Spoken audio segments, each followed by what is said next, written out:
Today on Groundbreaking Conversations, we're doing something remarkable. A dialogue stretched across 3 continents, Hawaii, USA, Armenia, and Nigeria, held together not by geography, but by a shared belief that thought itself can be a form of survival. Today, we are exploring a different kind of survival story. When we talk about survival, we often think of dramatic moments, crises, wars, escapes, things that break you and then somehow don't. There's another kind of survival that's quieter and just as demanding. The survival of thought, of values, of intellectual courage, especially in places where history itself is quite heavy. Our guest today lives at that intersection. Anna Khachian is the executive director and editor-in-chief of Enlight Studies, one of Armenia's most influential independent research and public thought platforms. Titles don't capture what she really does. Anna works with ideas the way others work with infrastructure. She builds spaces where thinking is protected, where speech is intentional, and where action is rooted in conscience. In a region shaped by loss, resilience, and constant transformation, she has chosen a difficult path to believe that ideas matter, that integrity matters, and that leadership without values is not leadership at all. This conversation is not just about civil society or research, it's about what it takes to remain intellectually and morally awake in a world that often rewards silence or conformity. It's about the personal cost of responsibility and the quiet strength required to keep going anyway. Anna, welcome to Groundbreaking Conversations. It is a high honor to have you here. We're also delighted to welcome back one of our former guests, our co-host today, Chukwuma Ephraim Okenwa, who's joining us from Nigeria to also ask you questions as well. The first question: when people hear your titles, executive director, editor-in-chief, they imagine structure and authority. Before all that, who were you as a young woman in Armenia? What shaped the way that you see the world? Oh, thank you very much. And first of all, thank you for this opportunity to have this conversation. And what you have said before, yes, that was really resonating and very beautifully said. So coming to this question, I guess that we also may add some title as well. So senior learning design officer, but yes, as you mentioned, the titles. So sometimes I think that our email signatures are more longer than our job descriptions. But I believe that yes, it's more important that who stands before these titles and as a human being. And I believe it's one of the hardest questions to answer who you are. And yes, it's the hardest question. And maybe so we use these titles just as an easier and shortest way. But coming to your question, so as you mentioned, I'm a young woman born and raised in Armenia. With so a country with mountains and sun, a country with history and culture, and also with challenging history and also I believe that what make us as a human beings, it's also the relationship that we have, and it's also so were you born, in which family, so in which school you attended, and also the social connections are very important, how you become as a person. And I'm historian by my background, and at least last 12 years in my life, I've been in across fields in education, leadership, management, communication, and public affairs. Yes, but as I mentioned, it also about your friendship, your social connections, your personal experience, and achievements, and also the losses. Yes, and I guess all these dimensions shapes the way how we see the world and how we coexist in this world, and also how we how is our being of this world. And yeah, maybe that's all also influences how you see the world. And for my perspective, I see the world and life itself is very diverse, complex, and at the same time very tangible thing. That also need our curiosity and responsible caring. Maybe yes, that's all. Anna, was there a moment early in your life when you realized that ideas, thinking, questioning, history were not abstract for you, but deeply personal? Yes, I believe there are not just one single moment, but there are a lot of moments, and also it's something ongoing, and it's realization that happens. Then you reflect on that things, and you realize that okay, but maybe I can when I first heard this question, there are some moments come to my mind, and uh, and the so I should okay, I will bring one example, and so one moment that coming from my childhood. So it was in 1999 when I was 5 years old, and that was a terrorist attack on the National Assembly in Armenia. So I remember only the images and the fragments from the television and from the newspaper, because my father used to read newspapers, and also the atmosphere so in around. And at that age, I didn't understand what's going on and what happens.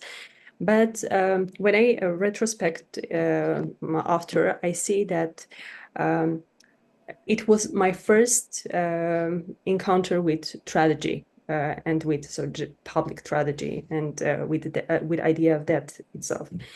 So yeah, and years later, when I studied history and I get more familiar with this, what happens, it was also resonating that I started to think that how your personal biography or that personal moments connected with historical events, and how these certain experiences shape your values, your beliefs, and also even the work that you are doing.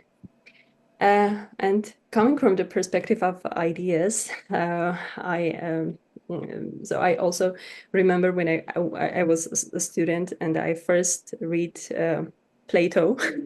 Plato.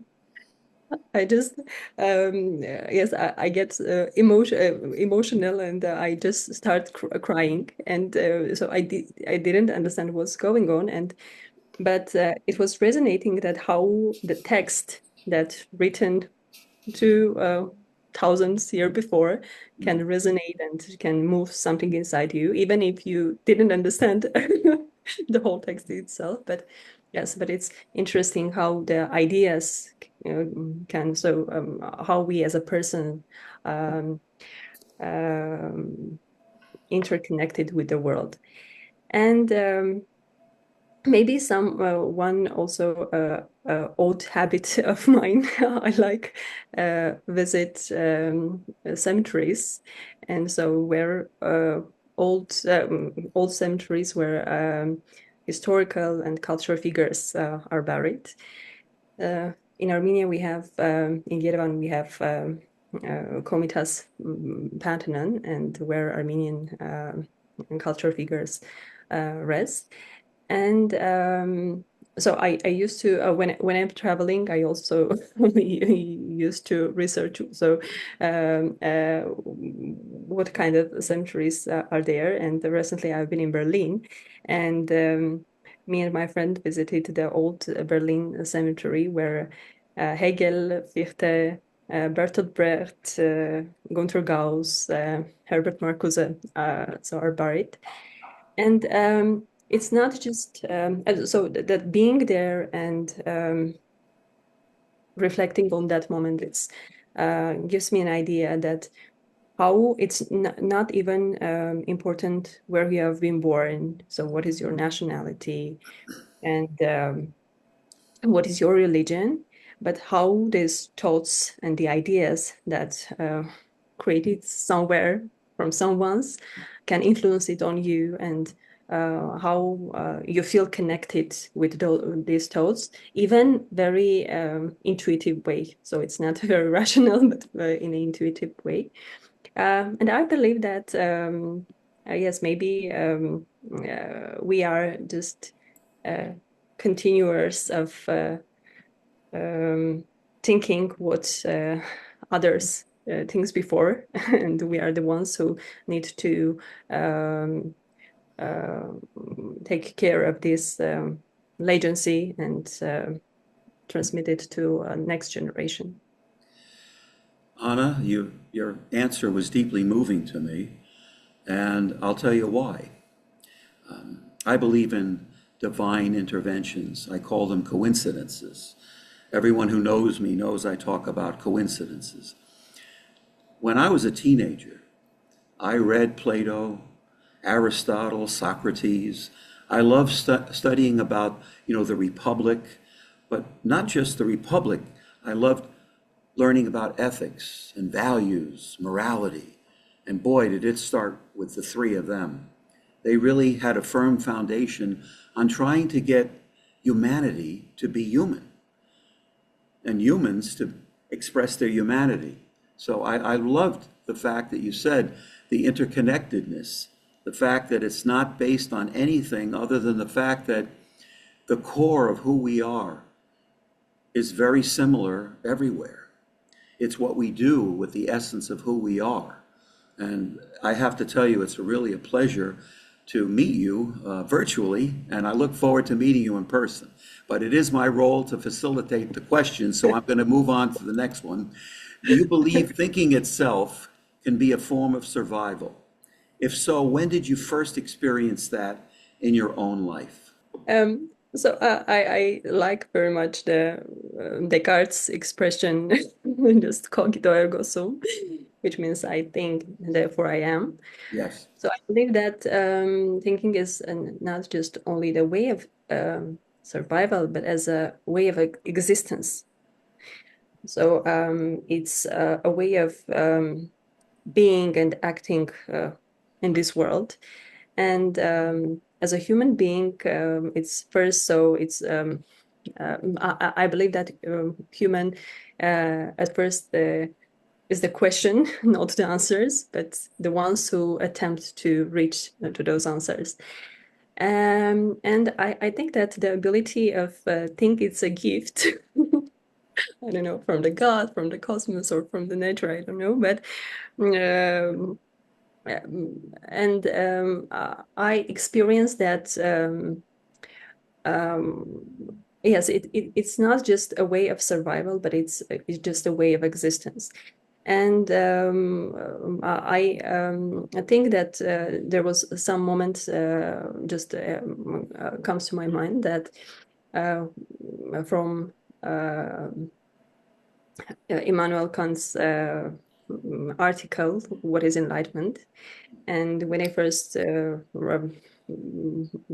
read it, so as Kant expressed that enlightenment is how humanity's emergence from self-imposed immaturity, and not because people lack of intelligence, but because of courage. So it's really resonate with me, and then Kant summarized this in one slogan, Latin expression "sapere aude," which means so to dare to know, dare to think, and then that become as a slogan for our organization for Enlight, and this idea is resonated deeply with me and with our team, and that's why it's became the philosophical foundations of our organization as well. But also I guess in and yes, maybe I will also mention this in we have the word crisis, and I believe that we think about something very deeply during the crisis time. And it's so from Greek word crisis, krino, which means to wait, to choose, to make decisions.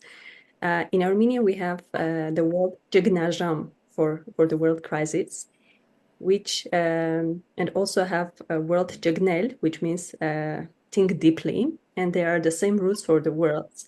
And that means that crisis is the time where you think deeply on something and you are making decisions. Um, so to sum up, I guess, and I believe that there are a lot of moments in my life that I start to reflect on, what's happening as a human being, as a member of society, and as a historian, what happens to us as a society, and how the way of thinking influences on what is happening with us.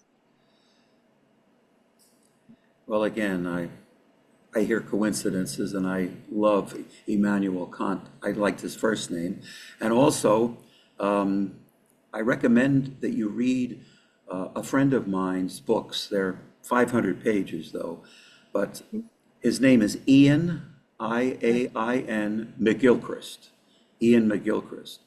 A lot of what you just said, I think, will fascinate you by reading his books. Thank you. But right now, I want to bring in our co-host, Chukwuma Ephraim Okenwa. It's because of him that I've had this pleasure to meet you virtually. Chukwuma's leadership journey raises questions that resonate far beyond Armenia, Nigeria, and here in Hawaii. He is really a leader who, to me personally, is incomparable right now. He epitomizes youth, energy, and the future. And I have great faith in him and look forward to hearing what his questions are. Thank you so much, Dr. Emmanuel. And to you, Anna, leadership often looks strong from the outside, but internally, it can be exhausting. What has been the hardest season for you personally since taking on this role? Mm-hmm. Thank you for the question, and yes, and also thank you for bridging us. So maybe for taking this role,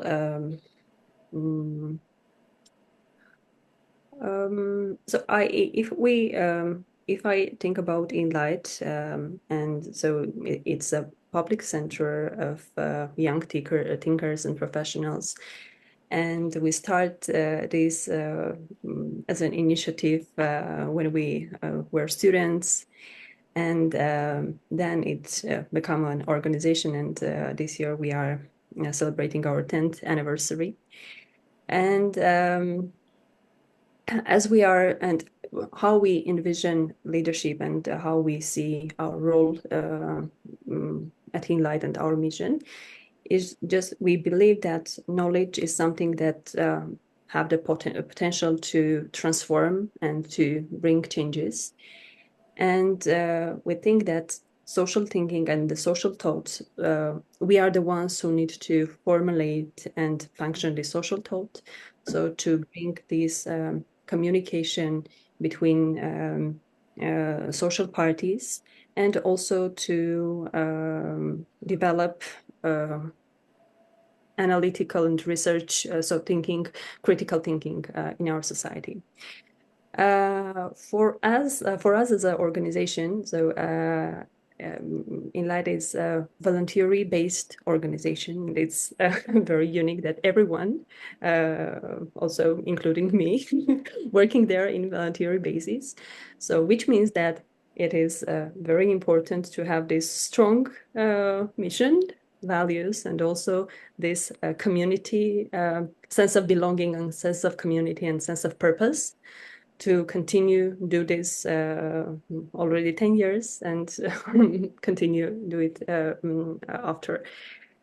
I guess for me, for organization and for me personally, one of the tough period was 2020 when so during the war and the situation in Artsakh in Nagorno-Karabakh. And I mean that I think that these traumas and social traumas are very deeply influenced on society. And at that moment, all of our members are somehow connected with the war, so their relatives. We have so lost one of our members and friends, so we lost him during the war. And I guess it's something that so now we are talking about it, but that was really very hard time. And during that time, so and also before that, I have also the personal loss. So my father passed away. And I guess that these moments, so so during that moments, you realize that you need to continue, and what brings the hope or just responsibility to continue is the sense of community, sense of helping each other, support to each other, and thinking, yes, and share thinking. So the way how we think about what's happening, why it's happening, and what we need to do to prevent such things for the next generations. So I believe the hardest moments are also the moments when you start to rethinking about everything, and also rethinking about the values you shared and the work you're done, and that's part it becomes so meaningfully. So it's something that brings meaning to your life and for other lives for others.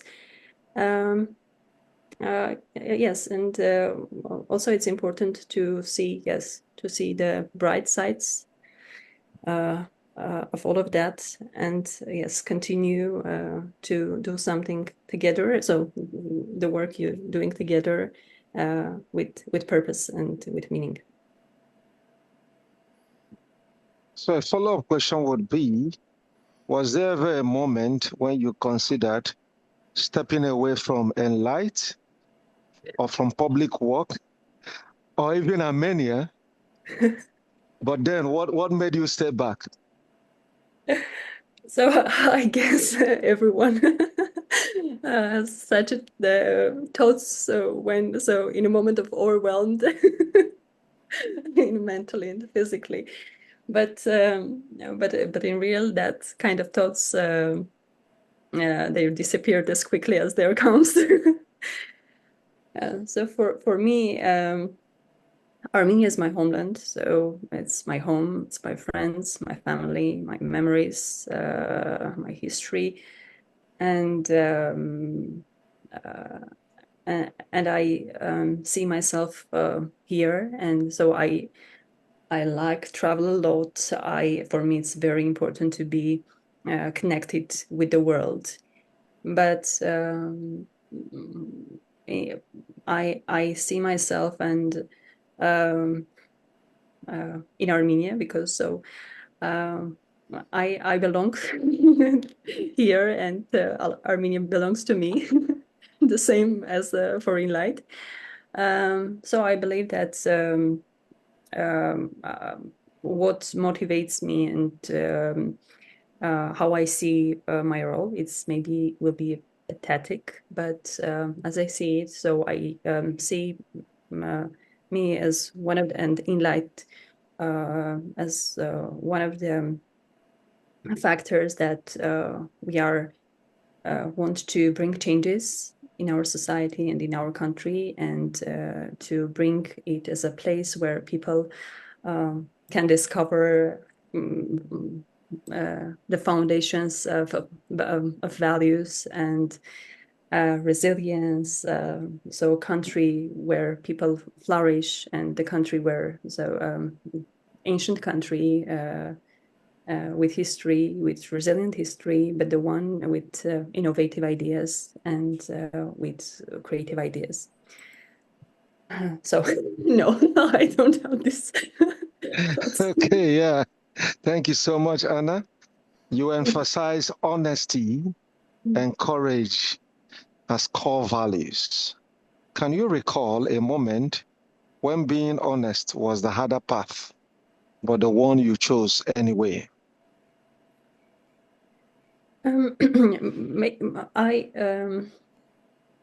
So it will be hard to mention one moment. Just for me, as I see, honesty is it's often difficult, maybe when it's because of it affects relationships, but not maybe true relationships. And as leaders or as the ones who work with people, I guess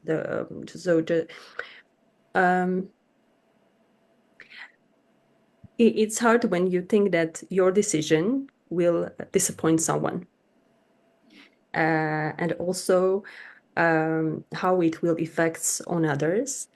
And I guess that the hardest moment is to have hard conversations, and honesty is also the courage to have these conversations and be honest, to mention what the problems or something, and also have empathy, how that will affect on others.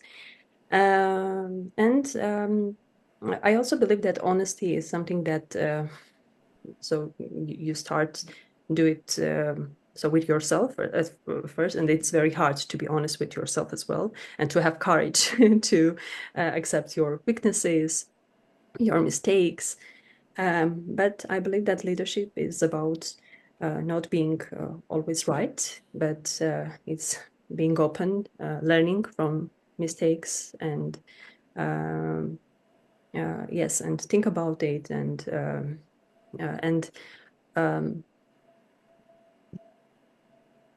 yes, and take actions with these lessons learned.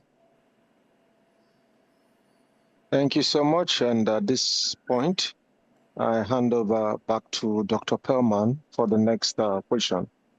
Okay. Anna, you work closely with young thinkers and researchers. What fears or wounds do you see repeating in the next generation? What do you see as giving people hope?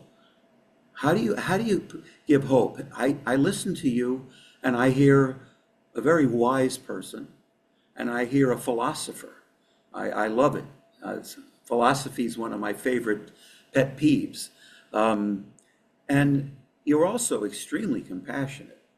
So all of these things combined, those are the things that I talk about that we need in our leaders. But how would you address this with young people, the next generation? Oh, yes, working with young generations, it's something that really so I like most in my work. And recently, just in February, two of our young researchers in our organization defending their PhD thesis, and one in economics and one in law. And it's so watching and witnessing their intellectual growth and academic growth, it's deeply encouraging, and I can say it so for all of our members. I guess that every generation faces, and every generation has its uniqueness and faces its own challenges. And today's generation grows up in the world with rapid technological changes, with uncertainties, with informational overload. But I also see the extraordinary potential in this generation with their curiosity, with their adaptability, and with their global awareness. And I think our responsibility as educators, as leaders, mentors, is not simply transmit knowledge, but to help cultivate the values. And so the critical thinking, the courage, the responsibility to openness to the world. And I believe when those values exist, so every generation finds its own path. And maybe, yes, our role is to help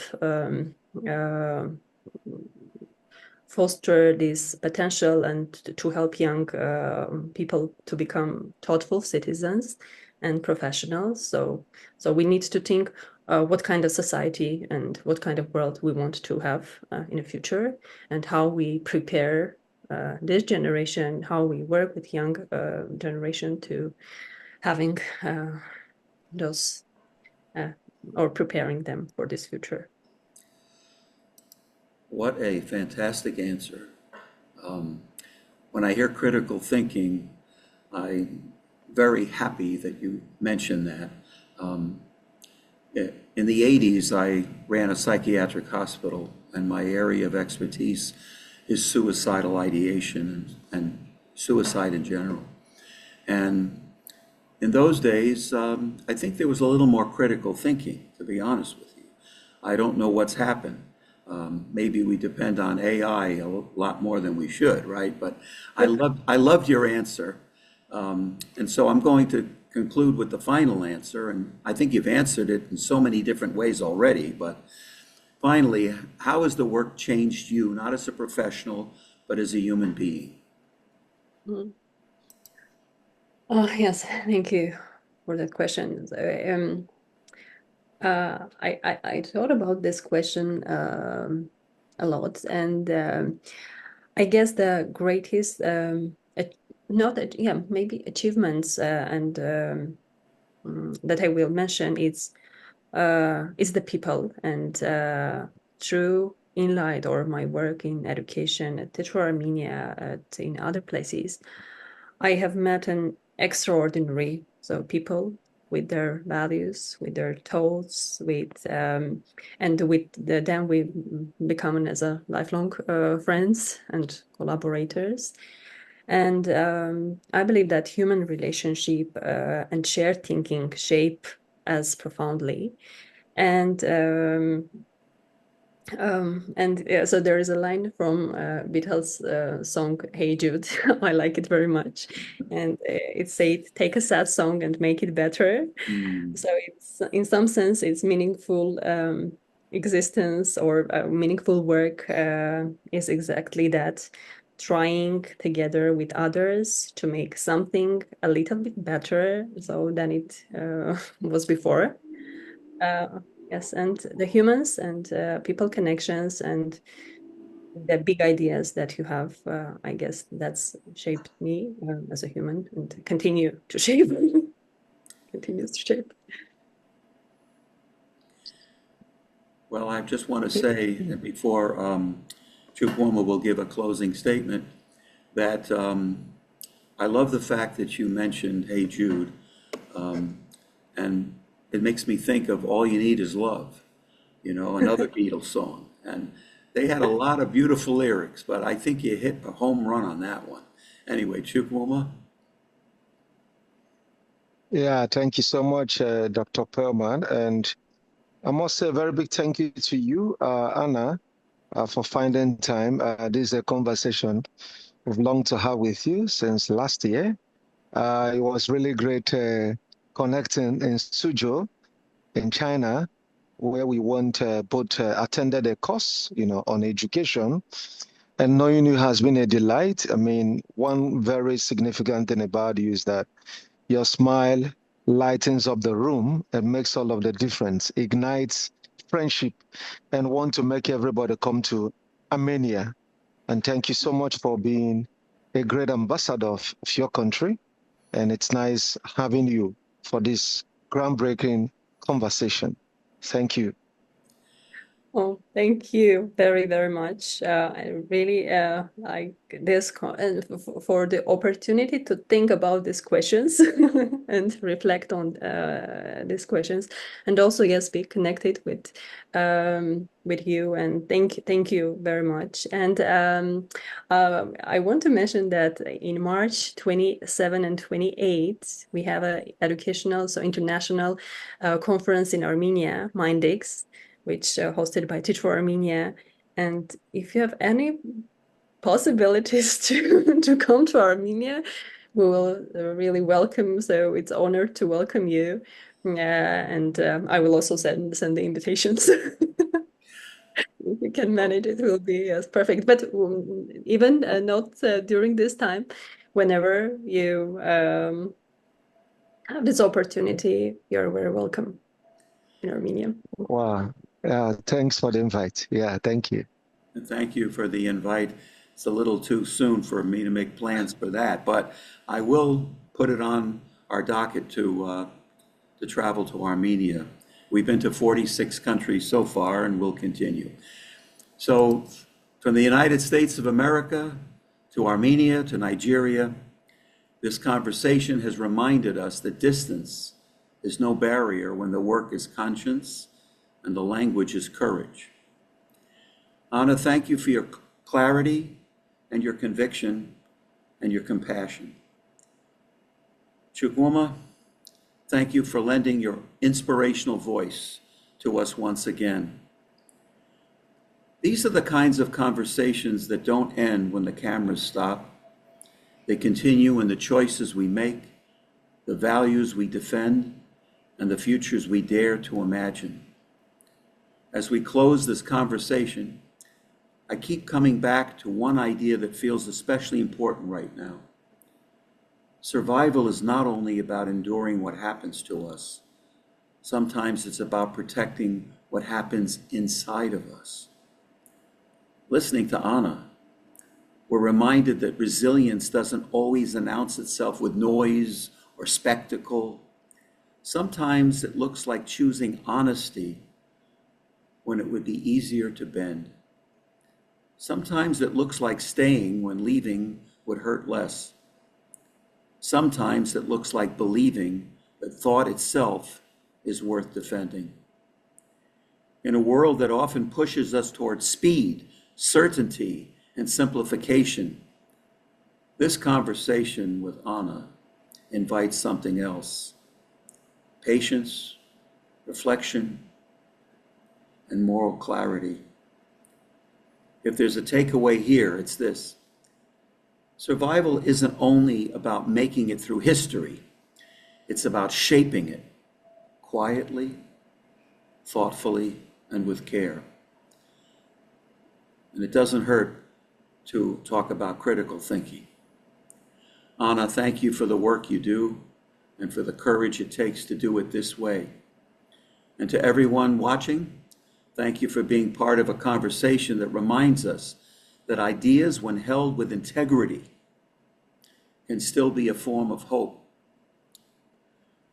We'll see you next time on Groundbreaking Conversations. Thank you for tuning in. Thank you, Chukwuma. Thank you, Anna. And may you be blessed with good health happiness, and a long, long life. Thank you.